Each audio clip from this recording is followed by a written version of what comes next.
America और Iran के बीच सैन्य हमले लगातार जारी हैं। अमेरिका और ईरान दोनों ही पीछे हटने को तैयार नहीं हैं।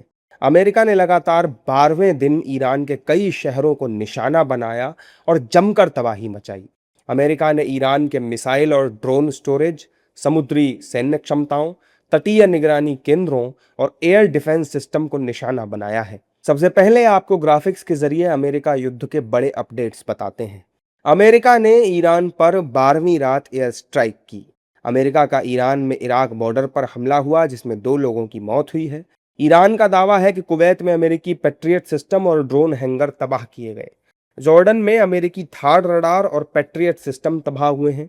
जंग में अब तक 18 अमेरिकी सैनिकों की मौत हो चुकी है। अमेरिकी हमले में ईरान की 2 रेस्क्यू बोट्स भी तबाह हुई हैं। अमेरिकी हमलों से लगातार ईरान को भारी नुकसान हो रहा है, लेकिन ईरान के हथियारों का जखीरा भी खत्म नहीं हो रहा। इसी बीच अमेरिकी राष्ट्रपति डोनाल्ड ट्रंप ने दावा किया है कि ईरान समझौता चाहता है। ट्रंप के मुताबिक लगातार हमलों के कारण ईरान पर भारी दबाव है और ईरान समझौता करना चाहता है, लेकिन मैं अभी डील के लिए तैयार नहीं हूं, क्योंकि हर बार जब समझौते की बात होती है तो ईरान शर्तें बदलने लगता है। वहीं ट्रंप के दावे के उलट ईरान अमेरिका को चेतावनी दे रहा है कि अगर हमारे पुलों को छेड़ा तो पूरे मिडिल ईस्ट को धुआं धुआं कर देंगे। इसके साथ ही ईरान ने संभावित जमीनी हमले को लेकर कड़ी चेतावनी दी है।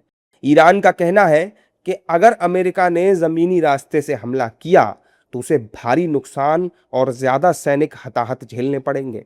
वैसे ईरान पर जमीनी हमला करना इतना आसान नहीं है। ईरान की इस्लामिक रिवॉल्यूशनरी गार्ड कॉर्प्स यानी IRGC ने दावा किया है कि ईरान ने जॉर्डन में अमेरिकी सैन्य ठिकानों पर कई हमले किए हैं।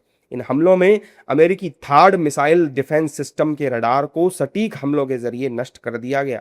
हमले में patriot air defence system CRAM radar को भी निशाना बनाकर तबाह किया गया। अमेरिकी सैन्य अड्डे के ईंधन टैंकों में आग लगा दी गई। वहीं अमेरिका के ताबड़तोड़ हमलों के बाद ईरान रणनीति बदलने की भी बात कह रहा है। ईरान का कहना है कि अगर अमेरिका ईरान के दक्षिणी इलाकों के बुनियादी ढांचे और तटीय क्षेत्रों पर हमले जारी रखता है तो ईरान नई सैन्य रणनीतियां और नए ऑपरेशनल प्लान लागू करेगा। ईरानी सशस्त्र बल अमेरिकी आक्रामक कार्रवाई के जवाब में हमले कर रहे हैं। जब तक अमेरिका हमारे देश के बुनियादी ढांचे और तटीय क्षेत्रों पर हमले करता रहेगा, हमारी कार्रवाई भी जारी रहेगी। ईरान के दावों और तेवरों से ये साफ है कि वो अमेरिका के सामने घुटने टेकने को तैयार नहीं है। वहीं अमेरिका ईरान को पूरी तरह से तबाह करने के मूड में दिखाई दे रहा है। वैसे इसमें भी कोई शक नहीं है कि अमेरिका और ईरान युद्ध कई देशों के लिए भी सिरदर्द बन चुका है। अब देखना होगा कि आने वाले वक्त में ये युद्ध खत्म होता है या और ज्यादा बढ़ता है।